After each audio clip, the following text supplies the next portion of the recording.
Once a giant, always a giant. For me, it's only a giant. What's going on YouTube? Diggy546. Definitely hit that subscribe button if you're new. Like the video if you like the video. And I won't tell if you click that bell. But let's go ahead and get into this. So I wanted to give a recap on yesterday's game. Yesterday's game was definitely a wild ride. I mean, we went down 20-0. Anybody that was on my stream though knows that I did not give up faith. I knew that the Giants just needed one big play. I just knew we needed just one big play, one game changing above the X's and O's type of play. And I knew that we would be able to come back and win that game because we were the better team. We're just the better team than the Cardinals.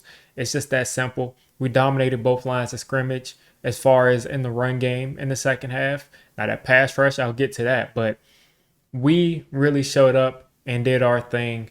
So that first half was 20-0. Second half on our side was 31-8. And that's exactly how I expected that game to go. If I was going to pick a score, I would have said 30-something to 7, 30-something to 9. And we won in the second half 31-8. So that made a lot of sense to me at the end of the day. And I am glad that we were able to drag ourselves out of that pit because my main goal was to leave this game feeling like the Giants were a much better team than the Cardinals. And some people say we barely beat the Cardinals. We had to get a miracle to beat the Cardinals. Like I said, we beat the Cardinals 31-8 in the second half. When the Giants woke up, they were the better team on that field. No one left that game thinking that the Cardinals were a better team than the Giants. And that's all I wanted to see is leaving that game. I wanted to say the Giants are head and shoulders a better team than this team that is tanking. So I really feel like we got that done there, but I am concerned about how the defense showed against this team. The pass rush was non-existent the entire day. Yeah, we got them to have some false starts and a couple of holds, but as far as consistent pressure, it was non-existent. We have got to get that going on. Like we have got to get the pressure going because that is a huge weakness because we can, as you see, if you don't get pressure on the quarterback, even Josh Dobbs, a journeyman backup quarterback, will slice you up because he's an NFL player. So we got to get pressure on the quarterback. That's non-negotiable. As I said, once Hyatt caught that long pass and we got that big play, it was curtains. It was curtains. We were going to win that game no matter what. I will say that we didn't get the defensive production that I wanted. The rookie corners look solid, but we didn't get the defensive production that I wanted. And Dexter Lawrence wasn't really there the first quarter and part of the second quarter, but it seems like once that third quarter started, he stepped up his game. He really almost single-handedly started stopping the run. Got a couple of pressures, but not consistent pressure. And I'll say in the fourth quarter, Dexter Lawrence took over the line of scrimmage. There was no running the ball for them anymore. The Cardinals got one first down the entirety of the second half. So I would say him stepping up definitely changed things. Bobby Okereke stepped up and played much better the second half. He was missing gaps. He was slow the first half. He had a bad penalty where we had an interception and it was going back the other way. And he interfered with his guy, plain and simple. But that ball would not have reached the receiver that he was going to. He just interfered. And it wiped an interception off the board. So Bobby bounced back in the second half. He had a couple of tackles for loss. He just was a much sounder, surer player in that second half because I was really surprised to see him go out there this preseason. And I know it's preseason, but the way he was playing this preseason, he was moving so fast, getting to the ball so quickly, no matter who you're playing against. I wanted to see more of that, and I started to see a little bit of it in the second half. So Okereke stood out to me that second half, not so much the first half. The rookie corners, as I said, were once again solid. I think Deonte Banks gave up a pass or two to the tight ends, kind of switching because there were a ton of miscommunications in the secondary. And I can't wait to see that tape on all 22. I'll probably get that video up for you all. But I will say that the rookie corners look solid for the most part. Now, Adoree Jackson in that slot sometimes just lined up outside against Marquise Brown. They gave up so many slants to Marquise Brown. I think it was 3, but it seemed like a million. they just kept moving the chains on these slant routes because the Giants were playing like 15 yards off. I mean, what do you expect to happen? They're going to run a slant every single time with those speedy guys. So Adoree kind of got worked a couple of times, but he started to kind of settle in a little bit. So hopefully that is a good thing. And hopefully he starts to play more like himself. Now he's playing in the slot now. He's not playing outside anymore. So it's a completely different position he's having to play kind of on the fly because no one expected Trey Hawkins to come in here and challenge for a starting spot. I mean, right off the bat. So that's Adoree right there. He's also got to become a much better tackler if he's going to play slot corner. I really wish Trey Hawkins was a slot guy. Because he's a great tackler from what I've seen so far. But Adoree has been missing some tackles, and that's hurting us in the run game. So he's got to play better. And the tackling in general was atrocious. Micah McFadden looked bad as far as the tackling goes. He got there a couple of times to blow up plays and just took bad angles or sometimes just missed tackles. We didn't wrap anybody up. Everybody was going for the football, and that's just you're down 20-0. You're trying to make a big play in this comeback, and they're just going for the ball. Like, they're just going for the ball and not tackling, and that's how James Conner looked like, Emmitt Smith. He looked like a Hall of Fame running back because no one could tackle the dude. I mean, it was ridiculous. So we have got to get more discipline with the tackling. We've got to get people down when it comes to running the ball against us. We've got to be able to get people to the ground because there were way too many times I've seen people make contact within 1 or 2 yards of the line of scrimmage or behind the line of scrimmage and just simply miss the tackle. Even Josh Dobbs, McKinney isn't tackling Josh Dobbs because McKinney's going for the football at the goal line. Who knows? Maybe if McKinney hits Josh Dobbs at the goal line naturally, maybe he fumbles that way. Or maybe if McKinney just tackles him at the 1, we stopped him from scoring. So we'll never know what happened there because he went for the ball. Now, also, the defense just in general, no takeaways, no sacks throughout the first 2 weeks. That is unacceptable. We got to get a hit on the quarterback, as I said earlier, and we have no takeaways. That interception got called back. So that's something that we absolutely need to have. And just think about that. The Giants made a 21-point comeback. 21 point, it started off being 20 points behind. Then they scored again. Arizona scored again, and we were 21 points behind. And we closed that distance without any turnovers. That shows you that we were the much better team because we didn't even get a turnover. And we came back from that far. Moving on. Kayvon Thibodeaux. Now, I'm not going to call Kayvon Thibodeaux a bust like some people are, but Kayvon Thibodeaux, let's just say this. He had 94% of the snaps Thibodeaux played. He had no tackles. He had no pressures. He had no hits. Just out there just running, just out there jogging, getting in cardio, just vibes. Just vibes for Kayvon Thibodeaux yesterday. He showed up in his pregame fit, in his onesie, and he just didn't do anything yesterday. He played 94% of the snaps, guys, and he did nothing as far as the stat sheet goes. Now, I look back, maybe he did decent against the run, but I'm starting to think if I look back at that, I'll see him kind of miss some things because they ran to that side a couple times. But Thibodeaux's got to make his presence known. You can't go out there and be a top 5 pick and just be disappearing out there. Look at Aiden Hutchinson. I know he went above Thibodeaux, but Aiden Hutchinson, his presence is known every single football game. I know it's year 2. I know it takes pass rushers a long time, but Thibodeaux right now is invisible. And hopefully this Thursday he makes a play or two for us because we absolutely need it.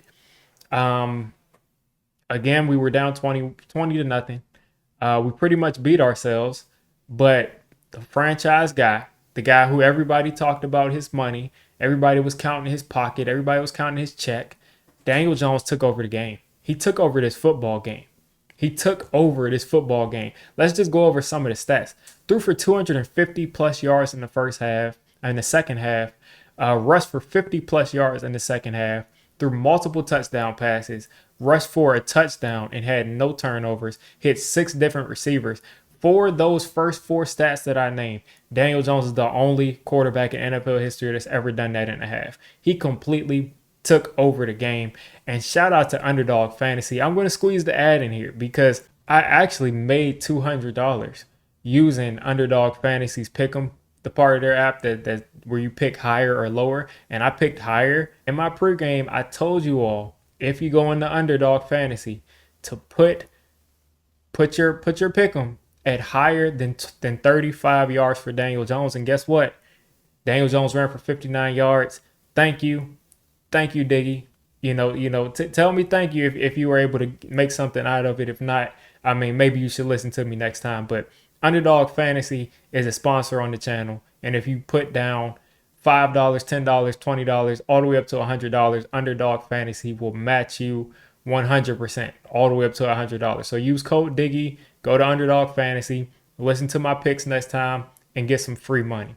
But Daniel Jones completely took over the game. As I said, I mean, the dude, that's nothing that we've ever seen in NFL history as far as 4 straight touchdown drives. Like I said, 250 yards passing, 50 yards rushing, completely took over the game. And that's a guy that's showing you why they paid him $40+ million.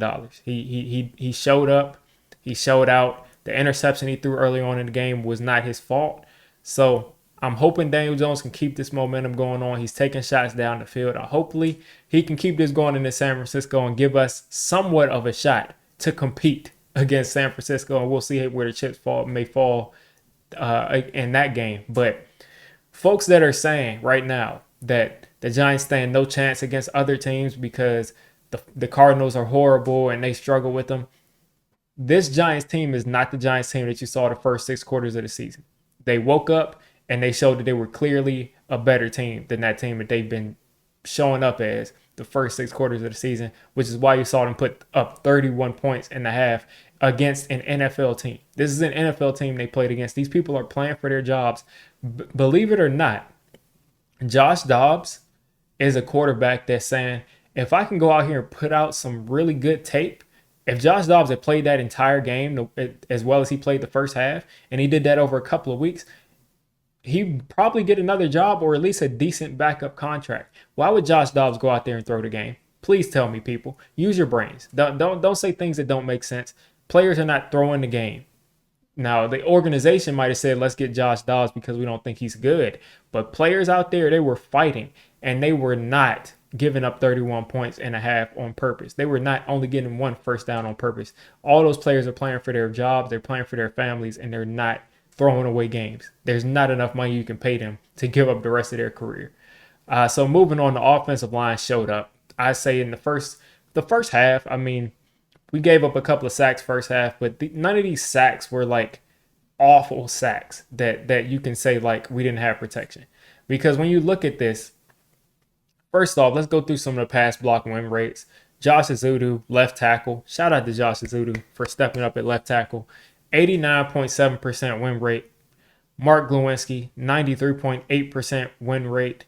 John Michael Schmitz, 100% win rate. 100% win rate.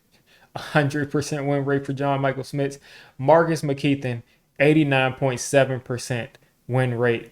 And Evan Neal, 93.1% win rate. So that shows you that the offensive line held up for the most part. I mean, all of those guys are in the 80s and above as far as pass block win rate.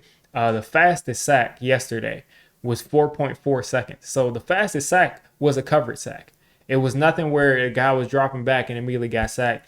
4.4 seconds is you drop back 1, 2, 3, 4 and a half, and then you're sacked. So good job by the offensive line. Saquon actually had the most yards. He had 31 yards behind the right guard. So that's where Marcus McKeithen was. And those double teams between Marcus McKeithen and Evan Neal were historic. I mean, they were one for the books.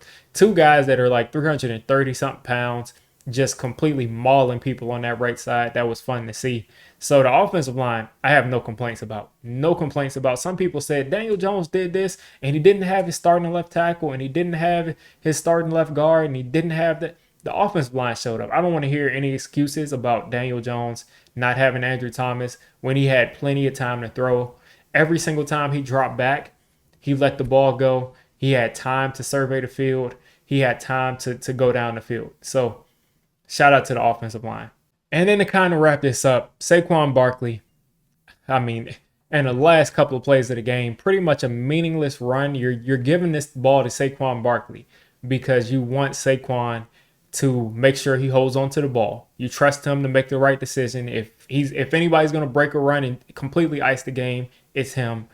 And we hand it off to Saquon Barkley, and for some reason, he gets rolled up. His ankle gets rolled up, and he's got an ankle sprain. So we don't know the prognosis yet. The prognosis may be out by the time you see this video, but we don't know it as of now as I'm recording. And we're hoping that it's a low ankle sprain. That'll be 1 or 2 weeks. You can kind of get back. You can fight through that pain. If it's a high ankle sprain, it's something that's going to actually affect your ability to move. And the last time Saquon got a high ankle sprain, he was gone for like 3 or 4 weeks, and he came back and he wasn't the same player. Same thing with Daniel Jones. He got one. He came back after 3 or 4 weeks. He wasn't the same player. So you got to be careful with those high ankle sprains. It stinks that this happens to Saquon in a contract year after he didn't get paid and he's on the franchise tag. So hopefully he can get back soon. Hopefully he's healthy. Hopefully it's a low ankle sprain. He can get back really soon. Get back to making superhero plays like he did yesterday to help us win that game. But that's it, guys. That's it. The only other thing I want to add is I am so glad to see the Giants running that Philadelphia Eagles rugby play on 4th and 3rd and short. I love to see that quarterback sneak where they're pushing them, because I'm like, if you're going to complain about the play and say it's unstoppable, why doesn't every team run it? If every team ran it and nobody ever stopped it, then okay, like, it's an unstoppable play. You need to do something about it. But until every team starts to run that play, nobody should complain about it, because why aren't you running it if it's so easy to do? But that's going to wrap it up for this week. Hopefully Saquon can get healthy pretty soon. He's probably not going to play this Thursday. He's definitely not playing this Thursday. And it was good to get a win. Again, guys, we did not struggle at our best to beat the Cardinals. We beat the Cardinals in the second half, 31-8. Peace out, guys. Enjoy this week. Enjoy the next couple of days until Thursday, because we might get whooped on Thursday against probably the best team in the league. But you guys let me know how you're feeling down in the comments. If you made it this deep into the video, come on, just hit the subscribe button. I make Giants content primarily, draft content secondarily, and during the season, I'm going to be doing a lot of reacting to pretty much most of the NFL games and everything NFL. So if you made it this deep, go ahead and join the D6 squad.